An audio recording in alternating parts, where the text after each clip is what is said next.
Right. Bismillahirrahmanirrahim. So, um, let's just revise a bit जो हमने पिछली क्लास में किया था, and that was regarding homeostasis की introduction. We started with homeostasis की definition असल में क्या होती है? Homeostasis is simply defined as the maintenance of a constant environment. तो ये एक प्रोसेस है जिसके जरिए हमारी बॉडी के अंदर की जो इन्वायरमेंट है, जिसे इंटरनल इन्वायरमेंट कहते हैं, इस इंटरनल इन्वायरमेंट को कांस्टेंट वैल्यू पे मेंटेन किया जाता है। नाउ व्हेन वी से कि इंटरनल इन्वायरमेंट को कांस्टेंट वैल्यू पे मेंटेन किया जाता है, there are some factors in the internal environment जिनके साथ कांस्टेंट वैल्यू पे मेंटेनेंस होती है। ये factors we discussed were blood glucose, we just listed them down. Blood glucose concentration, water level in the body, and a constant internal temperature being maintained. So the internal temperature is the factor यहाँ पे। जब water level in the body को control किया जाता है, उसके level को maintain किया जाता है, उसे ऑस्मो रेगुलेशन कहते हैं। Because the word osmo comes from osmosis, मतलब वाटर की बात हो रही है, and regulation simply means regulating. So we are regulating the level of water in the body. Same case यहाँ पे, थर्मोरेगुलेशन। थर्मो से वी लर्न कि वर्ड आता है, the closest word to thermo is thermal, which simply means heat और temperature. Thermo से temperature आता है, and regulation here refers to the same meaning कि रेगुलेट करना, एक कांस्टेंट वैल्यू पे मेंटेन करना, किसको? टेम्परेचर को, हमारी बॉडी का। And this is why, because our body involves the process of homeostasis. अगर किसी बहुत ज्यादा वार्म इलाके में चले जाएं या बहुत ज्यादा कोल्ड इलाके में चले जाएं, हमारी बॉडी का temperature does not become the same as the surrounding temperature. कुछ एनिमल्स के साथ ये होता है, कुछ ऑर्गेनिजम्स के साथ होता है जिनके अंदर होम्योस्टेसिस नहीं होता। But because we are able to perform thermoregulation, हमारी बॉडी का टेम्परेचर स्लाइटली इंक्रीज या स्लाइटली ड्रॉप करता है, but it fluctuates around a set point. This is the set point है। So let's say if the blood glucose concentration was something here, अगर कोई stimulus body में आता है जो कि बताता है कि ब्लड ग्लूकोज कंसंट्रेशन को बढ़ाया गया, तो होम्योस्टेसिस के प्रोसेस में इन्वॉल्व होता है negative feedback. Now the word negative here का मतलब ये है कि ऑपोजिट चीज हो रही है। ऑपोजिट चीज टू व्हाट इज द चीज here? The thing is the feedback. So negative feedback meaning body अब वो काम करेगी which is opposite to the stimulus which the body was given, which led to it doing an action. So for example, यहाँ पे stimulus था, blood glucose concentration बढ़ गई, body stimulus का ऑपोजिट एक्शन करेगी, ब्लड ग्लूकोज कंसंट्रेशन को कम करा देगी। इस पूरे प्रोसेस के रिजल्ट में हुआ ये कि ब्लड ग्लूकोज कंसंट्रेशन को एक सेट पॉइंट पे हमने मेंटेन रख दिया। This is negative feedback. अब कुछ केसेस में गलती से पॉजिटिव फीडबैक हो जाता है। द एक एग्जांपल भी मैंने दिया था, but that is not in our syllabus, so we will not go into that at all. इस चैप्टर की then we looked into what is it divided into, and we started with excretion and egestion के बीच में difference. And then we also talked about nitrogenous waste कौन सा होता है। We'll be continuing this topic आज। So हम last class में इस बात पे रुके थे कि जो proteins होते हैं, so let's say the food that we eat, right? Now it contains four biological molecules, ये AS biology में भी था। Carbohydrates, lipids, proteins, nucleic acids and water, in fact five। अब one of these biological molecules जो कि proteins की हम बात कर रहे हैं, इनका सबसे जो सिंपलेस्ट यूनिट होता है, their basic unit is amino acids. मतलब अमीनो एसिड्स हमें मिलते हैं if we keep physically and chemically keep breaking down proteins into smaller and smaller amounts. तो what we get is amino acids in the end. Amino acids जो excess होते हैं, तो there are two types. First is the amino acid जो हमारी body को जरूरत होती है फॉर ग्रोथ, क्योंकि प्रोटीन से ही ग्रोथ होती है। ग्रोथ के लिए कभी कभार अमीनो एसिड्स रेस्पिरेटरी सबस्ट्रेट्स के तौर पे यूज होते हैं। सो दिस इज वो वाला अमीनो एसिड जो हमारी बॉडी यूज कर रही है। This is excess amino acids. Excess amino acids के साथ लिवर सेल्स के अंदर दो चीजें होती हैं। Either, which is case number one, वो कीटो एसिड में कन्वर्ट हो जाता है। Now, from last class, I asked the same question. Do you remember where does keto acid come from, or what does it sound similar to? Something which we have learned earlier in respiration. Alpha ketoglutarate form traps. Correct. Correct, alpha keto glutarate जो कि Krebs cycle में आता है। ये keto acid alpha keto glutarate की ही दूसरी form है, तो ये क्रेब्स साइकिल में एंटर कर जाता है। या तो इसी कीटो एसिड को हम यूज कर सकते हैं ग्लूकोनियोजेनेसिस के प्रोसेस में। ग्लूकोनियोजेनेसिस तब होता है, सो ग्लूको से ग्लूकोज, नियो से new, and genesis means production. So new glucose production. New glucose is not a fancy word, it's simply saying कि किसी नॉन कार्बोहाइड्रेट सब्सटेंस से हमने कार्बोहाइड्रेट सब्सटेंस बना लिया। सो नॉर्मली हमारी बॉडी में होता है कि एक कार्बोहाइड्रेट होता है, और ये कार्बोहाइड्रेट की कोई फॉर्म होती है, उसको एक डिफरेंट फॉर्म में कन्वर्ट कर दिया जाता है। For example, glycogen to glucose, glycogen to sucrose, starch to sucrose, starch to maltose. Carbohydrate to carbohydrate conversion है। ग्लूकोनियोजेनेसिस में you go from a non carbohydrate substance to a carbohydrate substance which is glucose. So you are producing new glucose in the body. In this case from keto acid. दूसरी चीज जो amino acids के साथ हो सकती है if they do not get converted into keto acid, is that they get converted into ammonia through the process of deamination. एक बार अमोनिया बन गया तो यूरिया साइकिल से यूरिया बन जाता है। आज we look at what is this process of deamination, ये बहुत इंपॉर्टेंट पार्ट है सिलेबस का, so let's start with that. So मैं यहाँ पे टॉपिक का नाम लिख देता हूँ, डीएमिनेशन। तो लेट्स अगेन, हम किसी भी टॉपिक को पढ़ने से पहले इफ इट इज पॉसिबल तो हम उसके वर्ड को ब्रेक डाउन करते हैं। उससे क्या होता है कि हमें आधा प्रोसेस तो वहीं पता चल जाता है। डी का मतलब, the D E here means remove. अच्छा, A2 केमिस्ट्री में, ऑर्गेनिक केमिस्ट्री में आगे जाके यू विल सी कि ये जो एमाइन होता है, amine group is also called the NH2 group. You learn this in organic chemistry A2 में। So for now just remember, जब भी AMINE लिखा हो, amine, that is the NH2 group. यहाँ पे AMIN लिखा हुआ है, this is still the NH2 group. DE का मतलब होता है remove, and Asian is simply saying कि ये पूरी चीज एक प्रोसेस है। So this is the process involving the removal of NH2. So नाम से ही हमने पता लगा लिया कि डीएमिनेशन में हो क्या रहा है। So सबसे पहले what we need to understand is deamination occurs primarily in the liver, या you could say in the liver cells, क्योंकि अगर हम ऊपर वाले डायग्राम में भी देखें जो हमने बनाई, दिस प्रोसेस ऑफ डीएमिनेशन और कन्वर्जन टू कीटो एसिड, दोनों चीजें लिवर सेल्स में ही होती हैं। लिवर सेल्स वो मेन जगह है जहाँ पे एक्सेस अमीनो एसिड्स के साथ काम होता है। और mostly we talk about liver cells when we talk about deamination का process, not really about keto acid, but deamination तो लिवर सेल्स का नाम जरूर आता है उसमें। So it occurs primarily in the liver cells.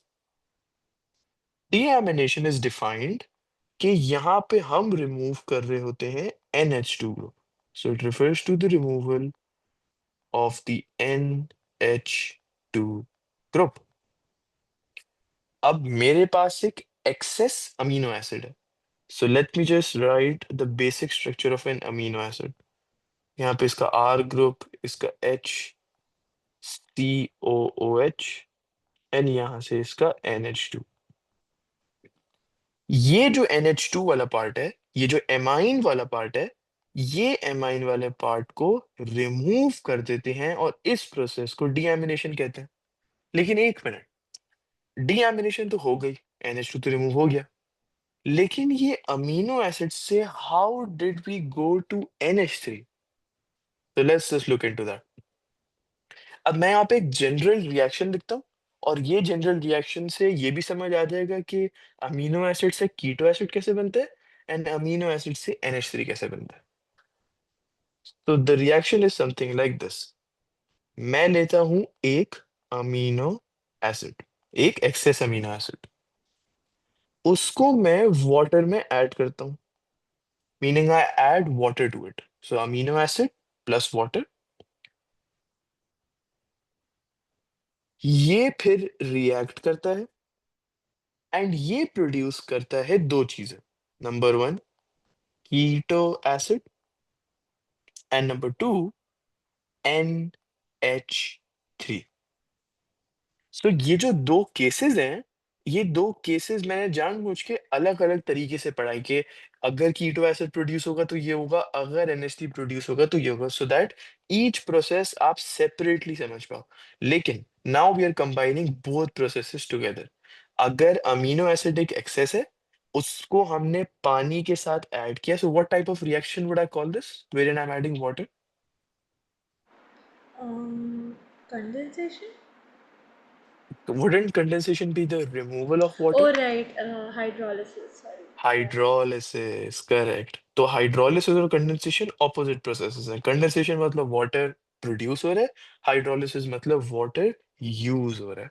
So hydrolysis का process होता है, उससे अमीनो एसिड प्लस वाटर से कीटो एसिड बन गया एंड NH3 बन गया। Now I show this in the form of the formula कि ये एक्चुअली हो कैसे रहा है, but this is the world equation. अच्छा, पॉइंट नंबर टू, ये जो पूरी की पूरी केमिकल इक्वेशन है ना, this is an enzymatically controlled reaction. It is an enzymatically controlled reaction. So this entire big three words is simply fancy word to say that this reaction is controlled by an enzyme. What is that enzyme जो कि इस reaction को control कर रहा है? उस enzyme का नाम है deaminase. It's so easy to predict the names of the enzymes. For example, abhi isko just forget about this. Let me ask you this. In and this will help you revise also. During anaerobic respiration, जो कि mammals में होती है, when we go from during anaerobic respiration, when we go from pyruvate to ethanol, decarboxylation takes place, correct? Yeah. तो वो वाला जो reaction है वो कौन सा एंजाइम कंट्रोल करता है?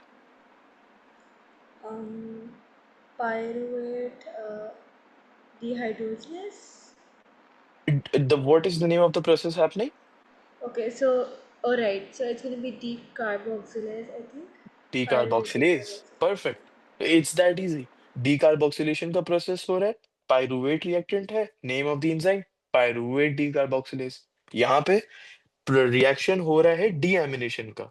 एंड हमेशा मोस्ट केसेस में अगर एंजाइम होता है तो उसके एंड में ASE होता है। For example lipase, carbohydrase, protease, nucleases, ये सारे ASE बताते हैं कि एक एंजाइम की बात हो रही है। डीएमिनेशन के प्रोसेस को कंट्रोल करने वाले एंजाइम को डीएमिनेज कहते हैं। So simple as that. There are a lot of things to learn in biology, so the more you can remember it on the spot कि मतलब घर से याद नहीं करके जाना होता, उतना ज्यादा will be better for you, so you can remember other things too. So deaminase वो एंजाइम है जो कि इस रिएक्शन को कंट्रोल करता है। अब let's write it in the form of a formula कि देखते हैं कि हो क्या रहा है असल में एक्चुअली। तो मैं यहाँ पे अमीनो एसिड का स्ट्रक्चर बनाता हूँ। इसका R ग्रुप आ गया hydrogen, this is the carboxylic acid group. इसको कभी कभार COOH भी लिखते हैं because there is two oxygen, तो इसको कभी कभार CO2H भी लिखते हैं। Any form works. ये NH2 यहाँ पे आ गया, इसको मैंने वाटर के साथ ऐड किया। तो जो रिएक्शन होता है वो एसेंशियली सिर्फ ये होता है कि RC डबल बॉन्ड OCOOH, और यहाँ से मेरा जो NH2 ग्रुप है वो निकल जाता है और एक C double bond O add हो जाता है। नाउ ये जो पूरी फॉर्मूला में इक्वेशन बता रहा हूँ ना, you do not need to learn this, all you need to learn is this. Amino acid plus water, it's a hydrolysis reaction, deaminase control करते हैं, we get keto acid plus ammonia, simple as that. This is extra information. मैं सिर्फ बना के दिखा रहा हूँ कि यू अंडरस्टैंड के कंपाउंड्स कैसे चेंज हो रहे हैं, do the number of atoms make sense कि हो किस तरीके से रहा है। एंड यहाँ पे अमोनिया प्रोड्यूस होता है। अच्छा, tell me one thing, AS chemistry में did you hear about the word ketone? I don't really remember necessarily, I think. Right, तो ऑर्गेनिक में there are different organic molecules, alkanes, alkenes, then there is aldehydes, carboxylic acids, and then there is something called ketones. Ketones हम उन substances को कहते हैं हाँ, I जिनके did ketones. Yeah, we did ketones. Right so Yeah. What was ketones The O C H O group, I think. That's aldehyde CHO. Oh yeah, CO, I think then.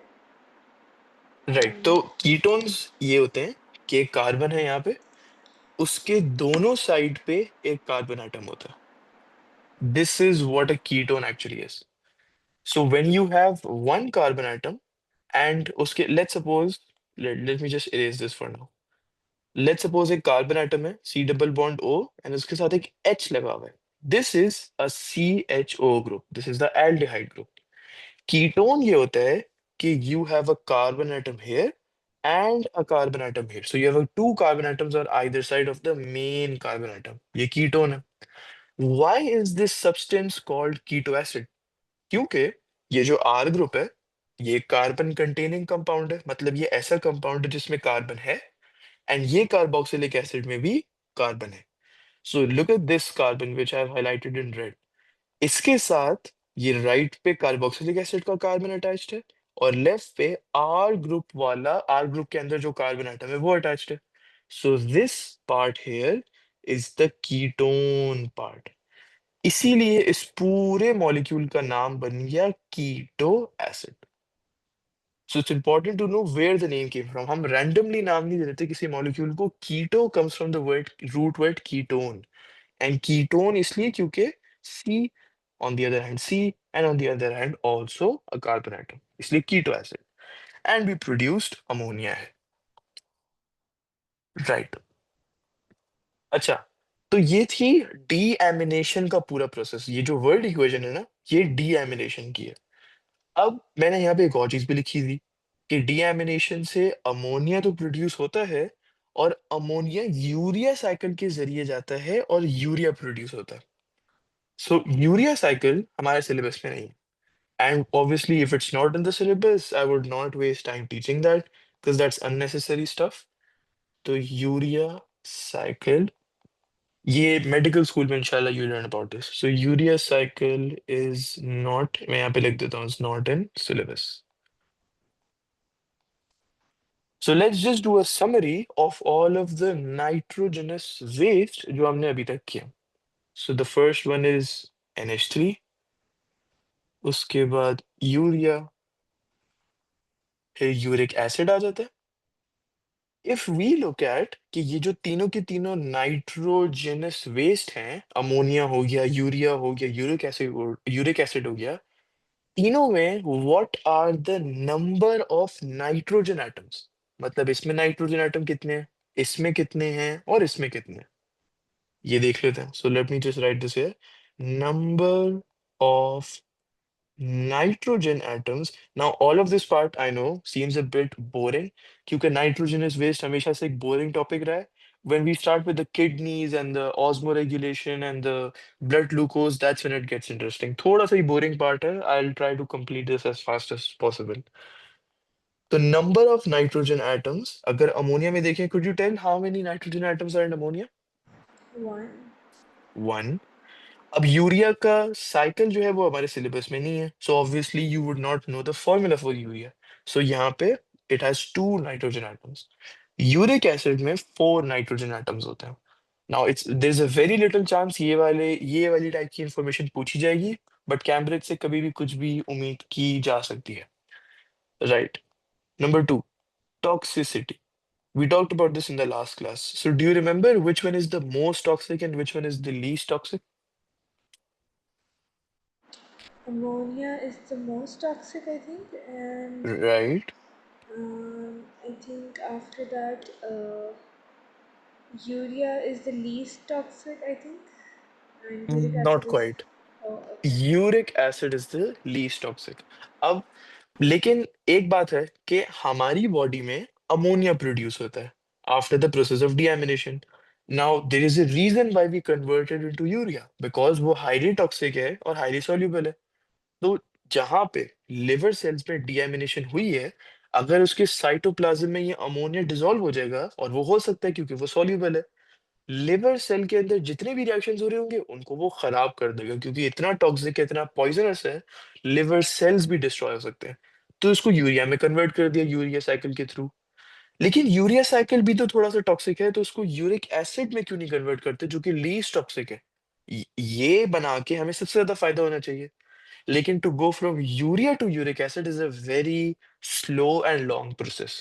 इसलिए body prefer करती है कि अच्छा urea है, माना कि थोड़ा सा टॉक्सिक है, लेकिन अमोनिया से ज्यादा नहीं है, तो we got a little bit of breathing space in order to remove the urea and the nitrogenous waste from the body, instead of keeping ammonia and then tension लेना कि अमोनिया इतना टॉक्सिक है जल्दी से इसको निकालना है। इसीलिए only ammonia to urea conversion होती है, यूरिया टू यूरिक एसिड नहीं होती। कभी कभार हो जाती है, बट मेजोरिटी नहीं होती है। तो from right to left, toxicity increases. Right. Sir, can you repeat the point? Are we supposed to know the formula of urea because I wrote it down in my class? No, so the formula of urea is not necessary, क्योंकि urea cycle ही syllabus में नहीं है, तो उसका formula जानने की भी जरूरत नहीं है। अमोनिया का Okay. एक बहुत कॉमनली नोन फॉर्मूला है, तो या Yeah. राइट। अच्छा, टॉक्सिसिटी और सॉल्युबिलिटी का सेम ट्रेंड फॉलो होता है। सॉल्युबिलिटी भी यूरिक एसिड की सबसे कम होती है और अमोनिया की सबसे ज्यादा होती है। So solubility increases from right to left. अब यहाँ पे मैं एक इंटरेस्टिंग चीज लिखता हूँ, which is examples of some organisms जो कि ये वाले नाइट्रोजनस वेस्ट को उस फॉर्म में एक्सक्रीट करते हैं। Now what do I mean by that? जो ऑर्गेनिज्म मैं यहाँ पे लिखूंगा excretes ammonia in the form of nitrogenous waste, मतलब सारा नाइट्रोजनस वेस्ट जो उनकी बॉडी में प्रोड्यूस होता है उस ऑर्गेनिज्म की, जो मैं यहाँ पे लिखूंगा, वो अमोनिया की फॉर्म में एक्सक्रीट करते हैं।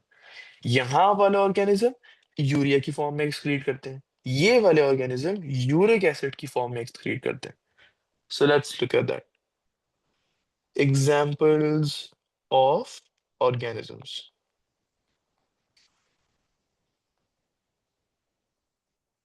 सो जो एक्वाटिक ऑर्गेनिजम्स होते हैं, दोज ऑर्गेनिजम्स जिनको आप मरीन लाइफ भी कहते हैं, विच लिव बिलो द सी, जैसे फिश। फिश की बहुत सारी स्पीशीज अमोनिया को ही एक्सक्रीट करती हैं, वो यूरिया में उनको कन्वर्ट ही नहीं करती हैं।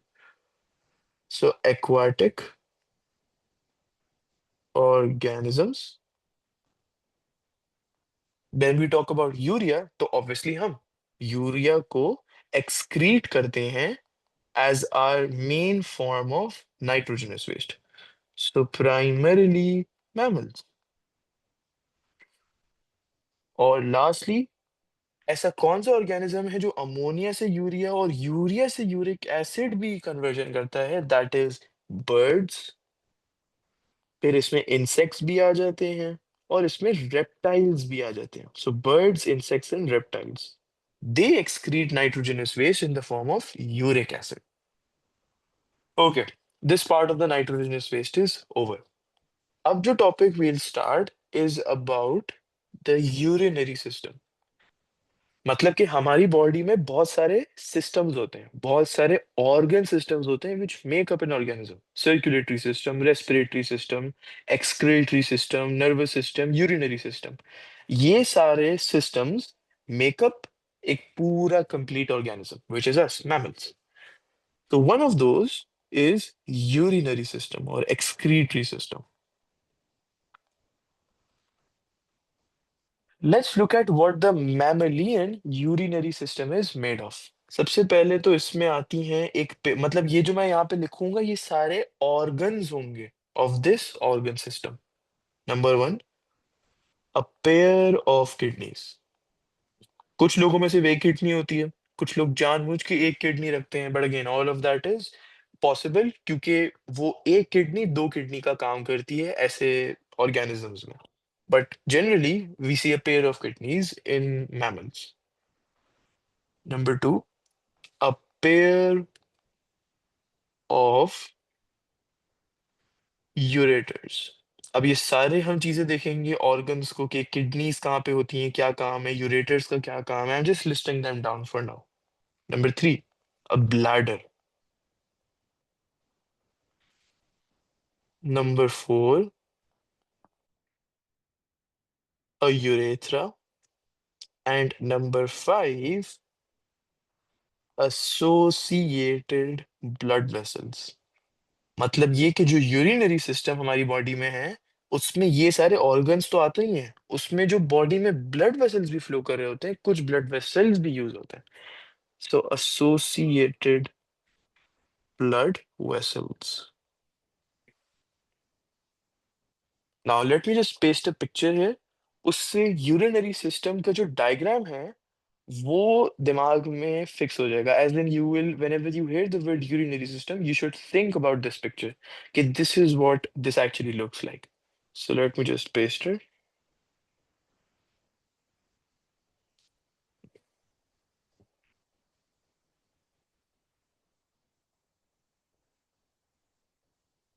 Mm, okay.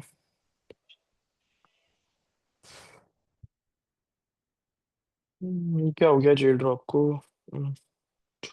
Just give me a second.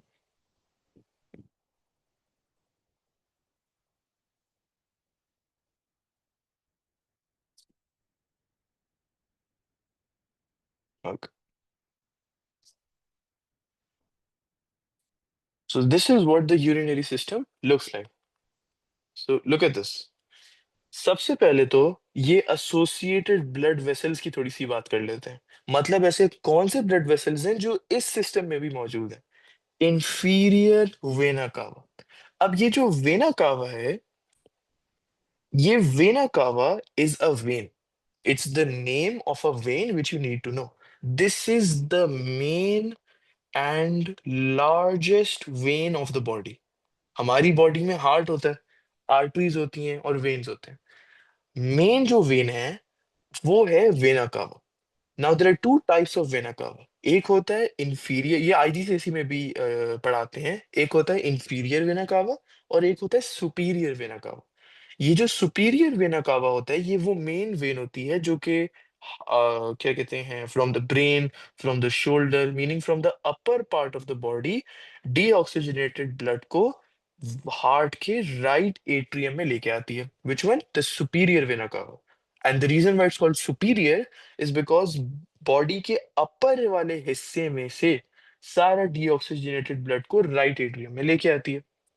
Inferior vena कावा उस मेन वेन को कहते हैं जो कि बॉडी के लोअर पार्ट में से सारा डीऑक्सीजनेटेड ब्लड राइट एट्रियम में लेके आती है. तो यहाँ पे इंफीरियर वेना कावा यूज होता है. This is the main and the largest when of the body and obviously inferior. क्यों? क्योंकि किडनीज तो बॉडी के लोअर पार्ट में ही होते हैं. इट्स बिलो द स्टमक, और not below the stomach, below the lungs. That's the inferior part और the lower part of the body. इसीलिए इंफीरियर वेना कावा यूज होता है. अब aorta, do you have any idea what the aorta is?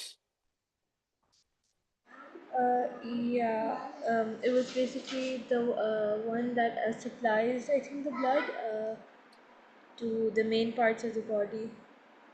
So is it like a artery या is it a vein? क्या है ये?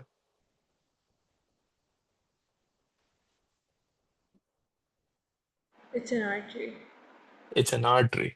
So it's the largest and the main artery of the body, just like the vein. So just think of it like this.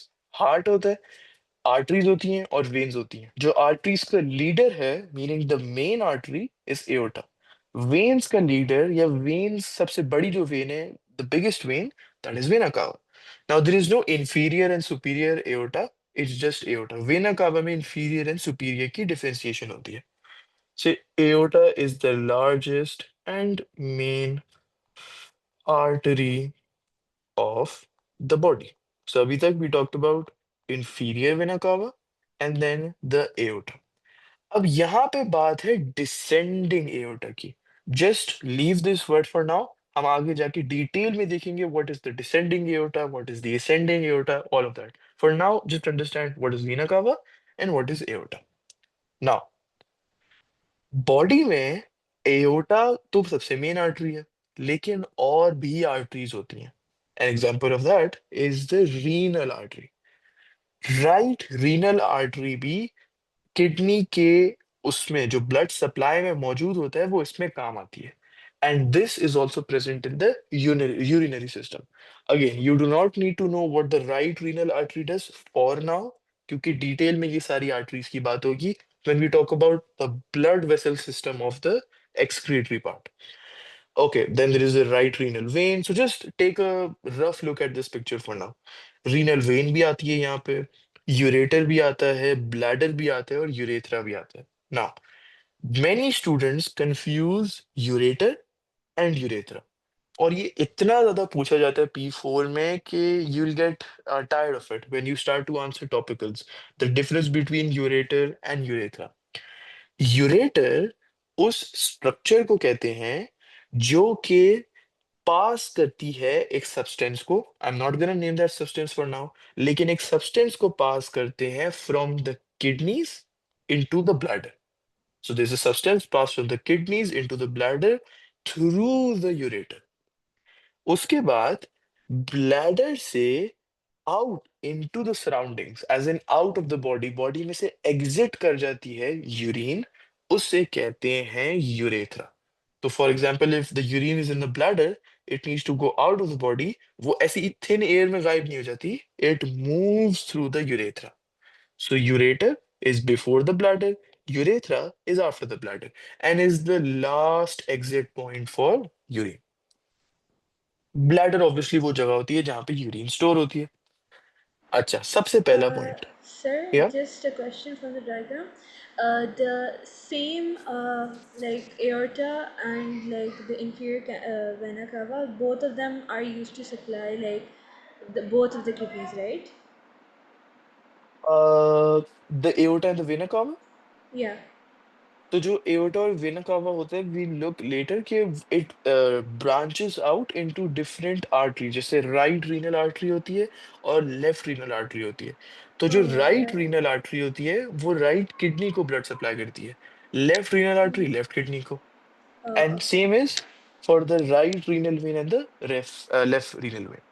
Okay. Thank you so much. Okay, right. Now सबसे पहला point, ये जो you can you notice in this picture कि यहाँ पे दोनों kidneys जो हैं, the first kidney is this one, the second kidney is this one. These two kidneys are not at the same level, could you notice that? Yeah, I did. Right, any idea, just take a guess why is that happening? Random guess.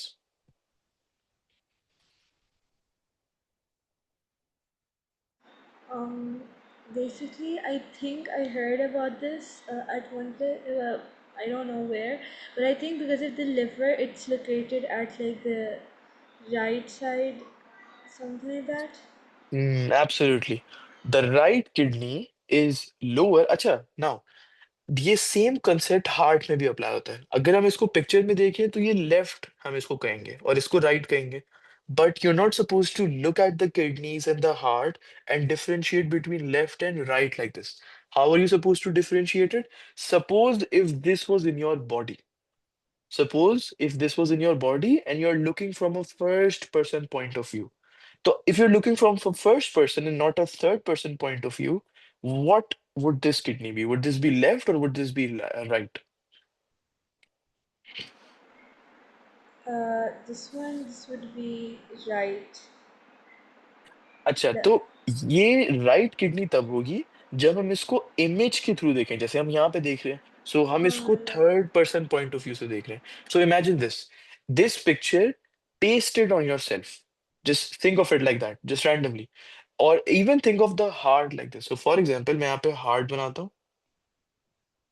This part is the right part from a first person point of view. Now imagine the heart in your body. If you look at from the right side, this would appear as the right part. अगर हम third person से देखें तो ये क्या होगा? Third person, this would be our left. Okay, so basically, Yes. on paper, the right is gonna be our left, but no, Mm-hmm. wait, our left is gonna be our right, and our right is gonna be the left. Yes. So you could think of it either from a third person to a first person, or you're right. A much more easier method is just see the picture. क्योंकि exam में obviously they won't ask you from a first person perspective. It's always going to be third person. Image दी हुई होगी. जो भी image दी हुई है. So for example, if in the image this is the left kidney, this is the right kidney, just flip it. Flip the answers. This would be the right kidney, and this would be the left kidney. Simple as that. So you are shifting from a third to a first one. तो यहाँ पे ये मुझे दिख रहा है कि left kidney है, लेकिन what is it actually?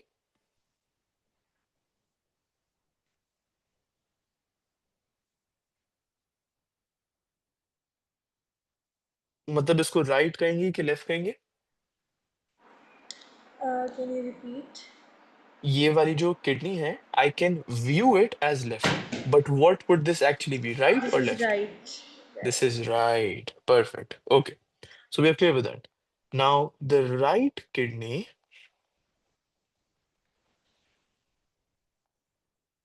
is lower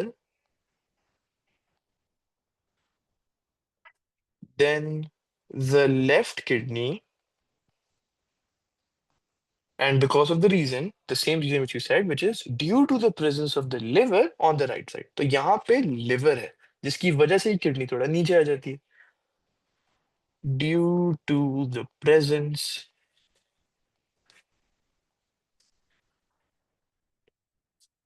of the liver on the right hand side. This is obviously this is from a first person point of view, right की बात कर रहा है. अब मैं एक और पिक्चर पोस्ट करता हूँ जहां पे you will be able to see this is outer में. मतलब if you look at it from a zoomed out perspective, body में ये सब हो रहा है कि ये किडनी है, ये radiator, bladder, urethra, aorta, renal artery, renal vein, etcetera etcetera. What about if we zoom into a particular kidney? हमें उस किडनी में क्या दिख रहा है? So let's look at that. Let me just post this.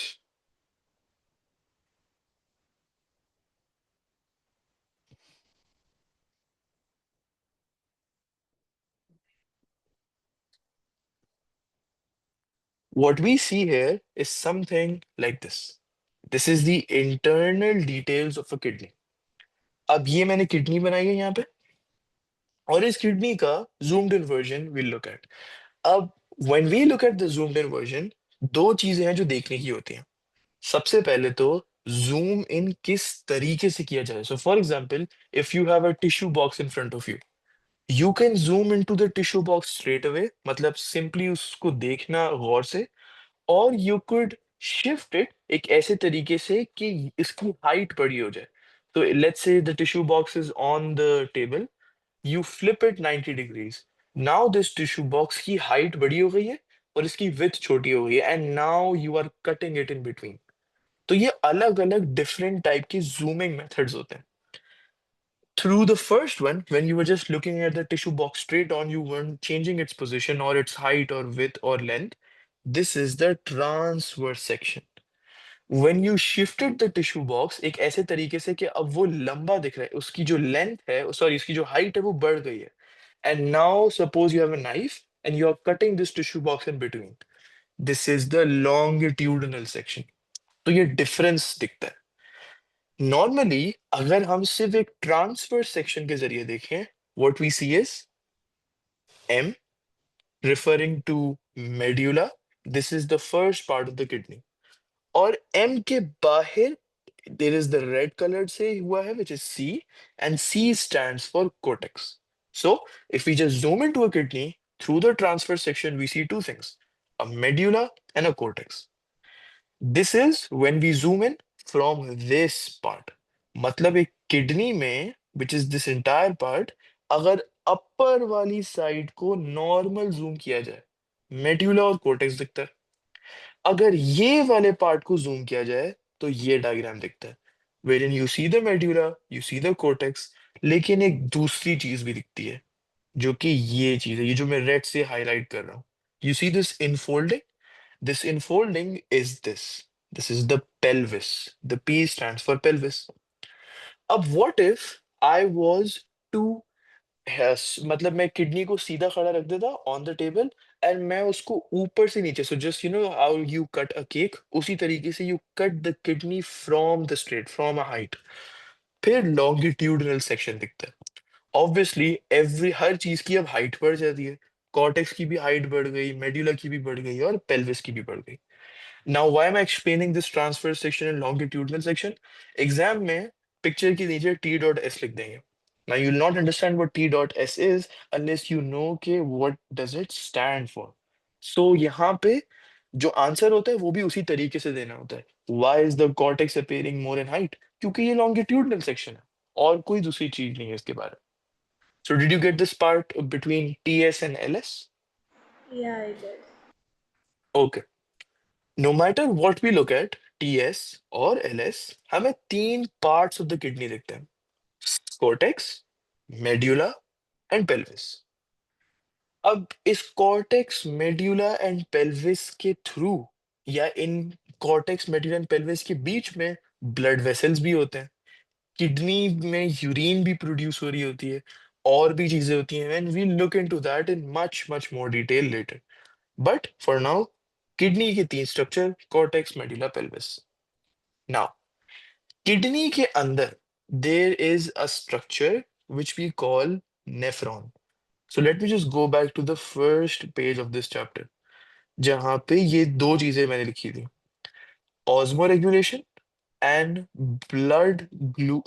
osmoregulation, which is water level in the body को control करना, and the maintenance of the simple blood glucose concentration. ये दोनों चीजें किडनी के थ्रू नहीं होती हैं, लेकिन ये ऑस्मो रेगुलेशन बिल्कुल किडनी के थ्रू होता है। यूरिन फॉर्मेशन किडनी के थ्रू होती है। So you would have seen कभी केसेस में कि when a person drinks a large amount of water, the amount of urine produce भी ज्यादा होती है, एंड उसका कलर भी लाइट होता है। लेकिन अगर वो डिहाइड्रेटेड है, वो कम पानी पी रहे हैं, यूरिन भी कम प्रोड्यूस होती है, और कलर भी उसका डार्कन हो जाता है, it's yellowish and all of that stuff. वो क्यों हो रहा है? क्योंकि किडनी कंट्रोल कर रही है बॉडी में वाटर लेवल को, and it's not the kidney which is doing that, this is the main part. We say that the kidney is doing that, लेकिन किडनी के अंदर एक स्ट्रक्चर है जो ये मेन काम कर रही होती है। उस स्ट्रक्चर का नाम है नेफ्रॉन। हमारी बॉडी में दो किडनीज है। Each kidney contains a million nephrons. अब ये एक बहुत ही स्पेशल स्ट्रक्चर है, you need to get the spelling right, NEPHRONS, nephrons. अब इन नेफ्रॉन्स को मैं एक स्पेशल नाम भी दे सकता हूँ, एक स्पेशल एट्रीब्यूट भी इनके साथ अटैच कर सकता हूँ, और वो क्या? They are the functional part of the kidney. अब इस फंक्शनल पार्ट का मतलब क्या है? किडनी में ऑस्मो रेगुलेशन हो रही है, मतलब कि जो water level in the blood है वो किडनी कंट्रोल कर रही है। But is it really the kidney controlling it? No. Kidney के अंदर नेफ्रॉन कंट्रोल कर रही है वाटर लेवल को, and we look at how this happens. But nephron वो चीज है जो कंट्रोल कर रही है, इसीलिए we call it the functional part of the kidney, aka the part of the kidney that functions. Simple as that. Functional part of the kidney, meaning the part of the kidney that functions. तो listen to this. क्योंकि nephrons में osmo regulation होती है, and nephrons kidney में पाए जाते हैं, so we say कि किडनी में ऑस्मो रेगुलेशन होती है। This is why the difference comes कि नेफ्रॉन में ऑस्मो रेगुलेशन हो रही है, लेकिन हम फिर भी क्यों कहते हैं कि किडनी में ऑस्मो रेगुलेशन हो रही है? Because the nephron is in the kidney. This is why. तो this was a very important point है। अब मैं एक आखिरी पॉइंट आज के लिए लिख देता हूँ, एंड मैं और आज डिटेल में नहीं जाऊंगा। The reason is I don't want you to get confuse between इतने सारे keywords: the urethra, ureter, cortex, medulla, pelvis, nephron, and आगे जाके we look at the two systems of nephron. So I don't want to get into all of that today. मैं list कर देता हूँ वो कौन से दो सिस्टम्स हैं। नेफ्रॉन का structure we are yet to discuss that, लेकिन नेफ्रॉन के दो सिस्टम्स की बात कर लेते हैं, दो सेगमेंट्स की बात कर लेते हैं। अब ना what do I mean bye segments? Nephron एक स्ट्रक्चर है किडनी में, उसको मैं दो सेगमेंट्स में डिवाइड कर सकता हूँ बेस्ड ऑन एक सेगमेंट में कौन से स्ट्रक्चर्स आते हैं। ना मैं सेगमेंट का नाम लिखता हूँ, उससे ज्यादा क्लियर हो जाएगा। सो nephron segments.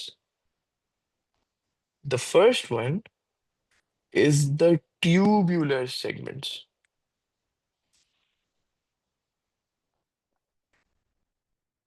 and the second one is the vascular segments. अब थोड़ा क्लियर होगा कि what do I mean by segments. दूसरा segment, read that word again, vascular. Vascular relates to the vascular system.